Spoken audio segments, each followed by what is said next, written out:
बातमीपत्राच्या सुरुवातीला मोठी बातमी। बाळासाहेबांच्या जयंतीनिमित्त आज औरंगाबादमध्ये सध्या रॅली काढण्यात आलेली आहे। थेट औरंगाबादची ही दृश्य त्यांना आम्ही विसरू शकत नाही। त्यांच्याच ऋणामुळे आम्ही आहोत हे ठामपणे सर्वांसमोर जग जाहीर आम्ही सांगू शकतो। ही रॅलीची सुरुवात होते अंबादास दानवे यांच्या ऑफिस समोरून आणि आधीच्या रॅली उद्धव ठाकरे गटाच्याच मोठ्या व्हायच्या। मात्र आज उद्धव ठाकरे गटाची रॅली छोटी आहे, मात्र शिंदे गटाची रॅली प्रचंड। आज कोणीही मोठं नाही, ना अंबादास ना मी ना भुमरे साहेब। आज एकच मोठा नेता आमचा माननीय बाळासाहेब ठाकरे। आणि म्हणून आज रॅलीची सुरुवात जर तुम्ही पाहत असाल, प्रत्येक शिवसैनिक हा आनंदाने उत्साहाने आणि अत्यंत जोशामध्ये आज आम्ही त्यांना अभिवादन करतोय। भुमरे साहेबांनी मागे वचन दिलं होतं, आताही त्यांनी स्पष्ट केलेलं आहे की बाळासाहेबांच्या जयंतीनिमित्त उद्धव ठाकरे गटात कुणीच राहणार नाही।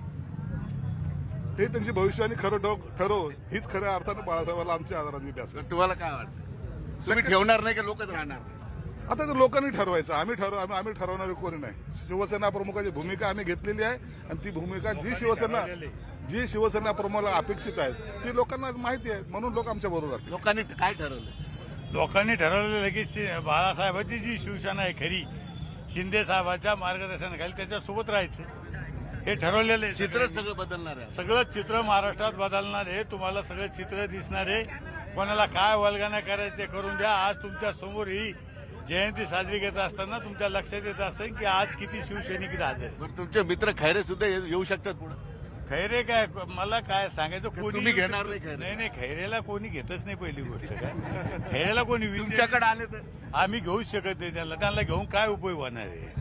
काय उपयोगाचे नाही, काय उपयोगाचे नाही। उलट त्यांना घेतलं तर शिवसेना नाराज होतील, शिंदे गट नाराज आहे। हो, त्यांना घेऊ शकत नाही। बघितलं आपण या ठिकाणी की शिंदे गट आणि उद्धव ठाकरे गटामध्ये राजकीय चुरस कशी असते आणि आजची रॅली शिंदे गटाची पाहून दावा सुद्धा त्यांनी केलेला आहे की येणाऱ्या काळामध्ये उद्धव ठाकरे गटात कोणीच राहणार नाही। सुधीर जाधवसह सिद्धार्थ गोदाम, न्यूज 18 लोकमत, औरंगाबाद। माननीय हिंदू हृदय सम्राट शिवसेना प्रमुख बाळासाहेब ठाकरे।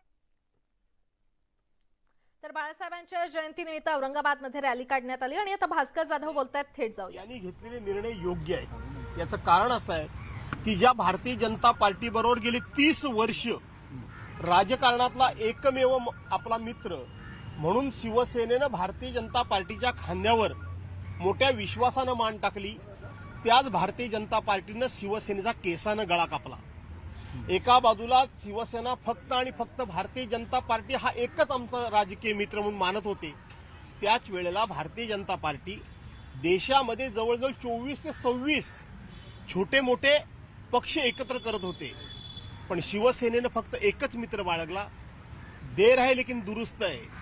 झालेली चूक ही सुद्धा दुरुस्त करत असतील उद्धव साहेब तर निश्चितपणे त्याचं स्वागत केलं पाहिजे।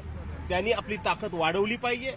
त्यांनी छोटे मोठे गट एकत्र आपल्या पक्षाचा विस्तार केला पाहिजे। ही बाब अतिशय स्वागत आहे। सेकंद बावनकुळे असं म्हटलेत की उद्धव ठाकरे हे शिल्लक सेनेचे प्रमुख आहेत। आता यापासून असं आहे की 1984 साली देशामध्ये भारतीय जनता पार्टीचे 2च खासदार होते, परंतु त्याही वेळेला भारतीय जनता पार्टीची अशी कुणी टिंगलटवाळी केली नव्हती।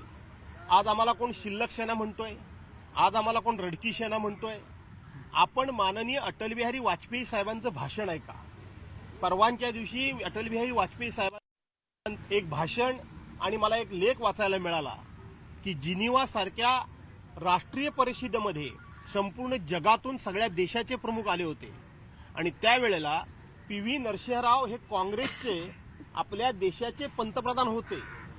सत्ताधारी पक्षानं अटल बिहारी वाजपेयी साहेबांना आपल्या हिंदुस्थानचे प्रतिनिधी म्हणून जिनिव्हामध्ये पाठवलं आणि त्यावेळेला अटल बिहारी वाजपेयींनी सांगितलेलं आहे, त्यांनी जे भाषण केलं ते माननीय अटल बिहारी वाजपेयी साहेबांना त्या परिषदेला पाकिस्तान सारखा देश चक्रावून गेला होता की विरोधी पक्षाचा नेता हा एखाद्या देशाचं प्रतिनिधित्व करतो। त्यावेळेला अटल बिहारी वाजपेयींनी सांगितलं होतं, आम्ही राहू अगर राहणार नाही, आमचे पक्ष राहतील अगर राहणार नाही, पण आमचा देश राहणार आहे आणि आमचा देश टिकवायचा असेल तर ही लोकशाही टिकवली पाहिजे। आणि म्हणून भाजपाला लोकशाही टिकवायचीच नाहीये, भाजपाला लोकशाही संपवायचीच आहे। भाजपाला संविधान संपवून टाकायचं आहे। भाजपाला छोटे मोठे पक्ष या देशामध्ये शिल्लकच ठेवायचे नाहीयेत। त्यामुळे तर भास्कर जाधव यांनी सत्ताधाऱ्यांवर टीका केलेली आहे आणि आता वळूयात पुढच्या बातमीकडे. अंदमान आणि निकोबार द्वीप समूहातील 21 बेटं ही आता परमवीर चक्र विजेत्यांच्या नावानं ओळखली जाणार आहेत. नेताजी सुभाषचंद्र बोस यांच्या जयंतीनिमित्त पंतप्रधान मोदी व्हिडिओ कॉन्फरन्सिंगच्या सहाय्यानं या कार्यक्रमामध्ये सहभागी झालेत. हमारे ओजस्वी बलशाली प्रधानमंत्री जी को नम्र निवेदन करूंगी कि वे हम सबको संबोधित करें, अपने अग्रणी विचारों से सभी भारतवासियों को प्रेरित करें. Please sir. नमस्कार. कार्यक्रम में उपस्थित देश के गृह मंत्री श्री अमित भाई शाह, अंडमान निकोबार के उपराज्यपाल, चीफ ऑफ डिफेंस स्टाफ, हमारी तीनों सेनाओं के अध्यक्ष, महानिदेशक, भारतीय तटरक्षक, कमांडर इन चीफ अंडमान एवं निकोबार कमान, समस्त अधिकारीगण, परमवीर चक्र विजेता वीर जवानों के परिवारों के सदस्यगण, अन्य महानुभाव, देवी और सज्जनों, आज नेताजी सुभाष की जन्म जयंती है. देश पराक्रम दिवस के रूप में इस प्रेरणा दिवस को मनाता है. सभी देशवासियों को पराक्रम दिवस की अनेक अनेक शुभकामनाएं. आज पराक्रम दिवस पर अंडमान निकोबार द्वीप समूह में नई सुबह की रश्मियां एक नया इतिहास लिख रही है. और जब इतिहास बनता है तो आने वाली सदियां उसका स्मरण भी करती हैं, आकलन भी करती हैं, मूल्यांकन भी करती हैं और अविरत प्रेरणा पाती रहती हैं. आज अंडमान निकोबार के 21 द्वीपों का नामकरण हुआ है. इन 21 द्वीपों को अब परमवीर चक्र विजेताओं के नाम से जाना जाएगा. जिस द्वीप पर नेताजी सुभाष चंद्र बोस रहे थे, वहां उनके जीवन और योगदानों को समर्पित एक प्रेरणा स्थली, एक स्मारक का भी आज शिलान्यास हुआ है. आज के इस दिन को आजादी के अमृत काल के एक महत्वपूर्ण अध्याय के रूप में आने वाली पीढ़ियां याद करेगी. नेताजी का ये स्मारक शहीदों और वीर जवानों के नाम पर ये द्वीप हमारे युवाओं के लिए, आने वाली पीढ़ियों के लिए एक चिरंतर प्रेरणा का स्थल बनेंगे. मैं अंडमान निकोबार द्वीप समूह के लोगों को और सभी देशवासियों को इसके लिए बहुत बहुत बधाई देता हूं. मैं नेताजी सुभाष और परमवीर चक्र विजेता योद्धाओं को श्रद्धापूर्वक नमन करता हूं. भाइयों और बहनों, अंडमान की ये धरती वो भूमि है जिसके आसमान में पहली बार मुक्त तिरंगा फहरा था. इस धरती पर पहली आजाद भारतीय सरकार का गठन हुआ था. इस सब के साथ अंडमान की इसी धरती पर वीर सावरकर और उनके जैसे अनगिनत वीरों ने देश के लिए तप, तितिक्षा और बलिदानों की पराकाष्ठा को छुआ था। सेल्युलर जेल की कोठरियां, उस दीवार पे जड़ी हुई हर चीज आज भी अप्रतिम पीड़ा के साथ साथ उस अभूतपूर्व जज्बे के स्वर वहां पहुंचने वाले हर किसी के कान में पड़ते हैं, सुनाई पड़ते हैं। लेकिन दुर्भाग्य से स्वतंत्रता संग्राम की उन स्मृतियों की जगह अंडमान की पहचान को गुलामी की निशानियों से जोड़कर रखा गया था। वळूयात पुढच्या बातमीकडे। मुंबईच्या नागपाडा परिसरातील एका नामांकित शाळेच्या मुख्याध्यापकानं शाळेतील विद्यार्थिनीचा विनयभंग केल्याची धक्कादायक घटना घडली आहे। अल्पवयीन 14 वर्षीय मुलीला मुख्याध्यापकानं त्याच्या कॅबिनमध्ये बोलावून तिच्याशी अनेक महिन्यांपासून अश्लील चाळे करत असल्याचं पीडितेनं तक्रारीत म्हटलंय। रोजच्या या त्रासाला कंटाळून पीडित मुलीनं या घटनेची माहिती घरातल्यांना दिल्यानंतर हे प्रकरण समोर आलंय आणि या प्रकरणी नागपाडा पोलीस ठाण्यात रविवारी मुख्याध्यापक अंजुम खान यांच्या विरोधात गुन्हा दाखल करण्यात आलेला आहे। नागपाडा पोलीस याचा अधिक तपास करत आहेत।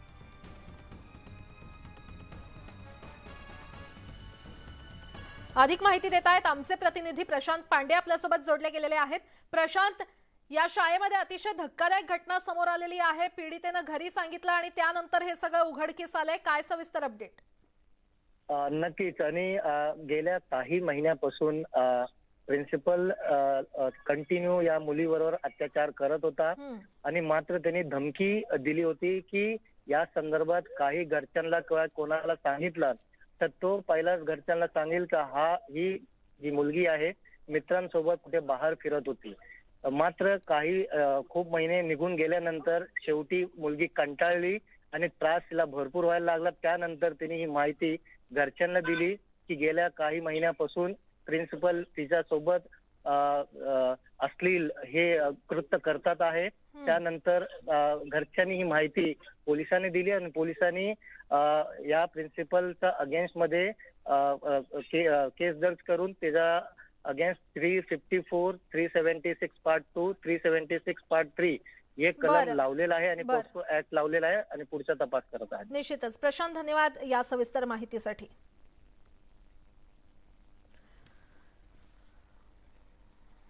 आणि आता थेट नाशिकमध्ये जाणार आहोत। तिथे बाळासाहेबांची जयंती सध्या उत्साहात साजरी करण्यात येते। पेढ्यांचं वाटप इथे सध्या सुरू करण्यात आलेलं आहे। नाशिकमधली ही काही दृश्य आपण पाहतोय।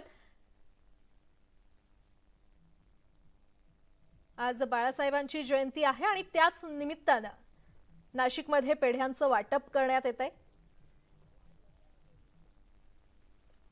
शिवसेना प्रमुख बाळासाहेब ठाकरे यांची आज जयंती आहे आणि राज्यभरात जयंती उत्साहात साजरी करण्यात येते। नाशिकमधली ही दृश्य, नाशिकमध्ये जयंतीनिमित्त मिठाई वाटप करण्यात येते। नाशिकमध्ये शिवसेना प्रमुख बाळासाहेब ठाकरे यांच्या जयंतीनिमित्त कार्यक्रम आयोजित करण्यात आलेला आहे आणि ठाकरे गटाच्या वतीनं 11,111 लाडूंचं वाटप करून 11,000 फुगे इथे सोडणार आहेत आणि जयंती साजरी करण्यात येणार आहेत। या संदर्भात अधिक माहिती देत आहेत आमचे प्रतिनिधी लक्ष्मण घाटोळ आपल्यासोबत जोडले गेलेले आहेत। लक्ष्मण, बाळासाहेबांच्या जयंतीनिमित्त इथे कार्यक्रमांचं आयोजन करण्यात आलं असल्याचं पाहायला मिळतंय, काय सध्या वातावरण? बाळासाहेब ठाकरे यांच्या जयंतीच्या निमित्तानं आज नाशिकमध्ये ठाकरे गटाच्या वतीने भरगच्च कार्यक्रमांचं आयोजन करण्यात आलेलं आहे आणि त्याच कार्यक्रमाचा एक भाग म्हणून नाशिकच्या शालिमार परिसरामध्ये माजी महापौर विनायक पांडे यांच्या वतीनं 11,111 लाडूंचं वाटप केलं जाणार आहे। त्याचबरोबर बाळासाहेब ठाकरे यांच्या 100 फुटी प्रतिमेला पुष्पहार अर्पण केला जातोय। तर तब्बल 11,000 फुगे आणि मशाली जे आहे ते आता हवेमध्ये सोडला जात आहे आणि बाळासाहेब ठाकरे यांना जयंतीच्या निमित्तानं अभिवादन केलं जातंय। अशा वेगवेगळ्या अनोख्या कार्यक्रमांचं आयोजन आज नाशिकमध्ये केलं जातं आणि त्याचाच एक भाग म्हणून हा कार्यक्रम नाशिकच्या शालिमार परिसरामध्ये पार पडते. आता फुगे जे आहे ते हवेमध्ये सोडले जात आहे आणि बाळासाहेब ठाकरे यांच्या जयंतीच्या निमित्तानं या लाडूंचं वाटप जे आहे ते आज दिवसभर या ठिकाणी केलं जाणार आहे. बरं लक्ष्मण, धन्यवाद या सविस्तर माहितीसाठी. तर नाशिकमधली ही काही दृश्य, बाळासाहेब ठाकरे यांचं 100 फुटी प्रतिमेचं सध्या पूजन करण्यात येत आहे. ठाकरे गटाच्या वतीनं 11,111 लाडूंचं वाटप करून 11,000 फुगे इथे सोडण्यात येणार आहेत. नाशिकमध्ये शिवसेना प्रमुख बाळासाहेब ठाकरे यांच्या जयंतीनिमित्त विविध कार्यक्रम आयोजित करण्यात आलेत.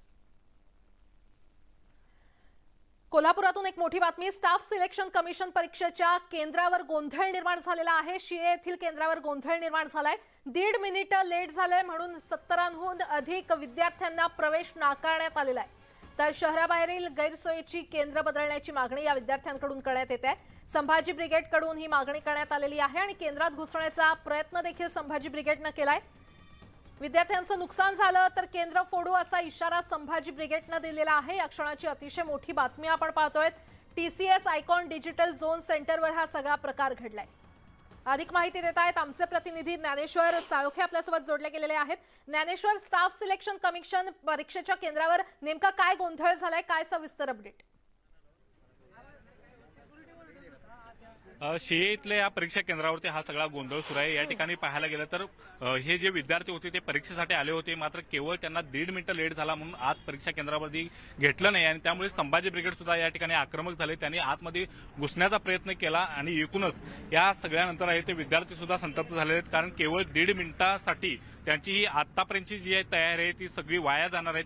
खरं तर माझ्यासोबत विद्यार्थी आहेत, अनेक सांगली, सातारा इथून हे सगळे विद्यार्थी आले होते, मात्र हे केंद्र आहेत ते गैरसोयीच आहे, त्यामुळे त्यांना फटका बसलेला आहे. काय सांगाल, तुम्ही कुठून आला होता आणि काय आता वाटतंय? कराडमधून आलोय. आम्ही गेटवरून फक्त 8:31 मी इथे पोहोचलो, तर 8:30 गेट बंद केलेलं. नुसतं गाडी लावाय गेलो तोपर्यंत गेट बंद केलं. परीक्षेसाठी कशा पद्धतीने तयारी केली होती आणि आता 1 मिनिटासाठी सगळं वाया जातं? परीक्षेसाठी 2-3 वर्ष अभ्यास केला, क्लास लावले होते, तर आता काय बुडीतच गेलं म्हणायचे. आता 1 मिनिटासाठी त्यांनी आत बी घेतलं. तुम्ही कुठून आला होता आणि काय सांगितलं? मी राधारंगण आलो होतो सर. मी करेक्ट 11:15 इथे करेक्ट आलो होतो आणि करेक्ट ॲट टाइम त्या टाइमला गेट बंद केलं आणि मला अनाऊन्स केलं नाही. तुम्ही साधारण किती वर्ष तयारी करत होता आणि आता काय वाटतंय? 4 वर्ष सर केले होते. मी अकॅडमी पण जॉईन केली होती, पण सगळं आता ते फुकटच झालेलं आहे असं वाटतंय मला. आपल्यासोबत संभाजी ब्रिगेडचे संघटक सुद्धा आहेत, त्यांच्याकडून जाणून घ्या काय सांगाल. आता तुम्ही काय इशारा या सगळ्यावर देत आहे? SSC GDची ही सेंट्रलची परीक्षा होती. या परीक्षेला फक्त विद्यार्थ्यांना 2 मिनिटं वेळ झाला. 2 मिनिटं जो ही फ्लेक्झिबिलिटीचा वेळ होता त्यांनी आत घेतलं नाही आणि त्या संदर्भात आम्ही या केंद्र प्रमुखांना बोलवण्याचा प्रयत्न केला, परंतु केंद्र प्रमुख आमच्याशी चर्चा करायला तयार नाहीत. विद्यार्थ्यांचं झालेल्या नुकसानाबाबत आम्ही जाब विचारला, परंतु ते आमच्यासोबत बोलायला तयार नाहीत. आम्ही या केंद्र प्रमुखांवर कारवाई करण्याची अशी मागणी करतोय. जर या 60 ते 70 विद्यार्थ्यांचा जर गांभीर्याने विचार केला नाही तर हे केंद्र आहे ते आम्ही फोडल्याशिवाय राहणार नाही. मुलांचं नुकसान झालं तर संभाजी ब्रिगेडनं आंदोलनाचा इशारा दिला. ब्रेक नंतर आपलं पुन्हा एकदा स्वागत. वळूयात पुढच्या बातमीकडे. बाळासाहेबांची आज जयंती आहे आणि बाळासाहेबांच्या जयंतीनिमित्त औरंगाबादमध्ये रॅली काढण्यात आलेली आहे. हातात भगव्या पताका घेत मोठ्या संख्येनं समर्थक या रॅलीमध्ये सहभागी झालेले आहेत. औरंगाबादेतली ही दृश्य आपण पाहतोय. संदीपान भुमरेंसह कार्यकर्त्यांनी या रॅलीमध्ये सहभाग घेतलेला आहे. बाळासाहेबांच्या जयंतीनिमित्त औरंगाबादमध्ये ही भव्य अशी रॅली काढण्यात आलेली आहे आणि हातात भगव्या पताका घेत मोठ्या संख्येनं समर्थक या रॅलीमध्ये सहभागी झाले. यासोबतच या बुलेटिनमध्ये वेळ झाली इथेच थांबण्याची. मात्र ताज्या घडामोडींसाठी पाहत रहा न्यूज 18 लोकमत.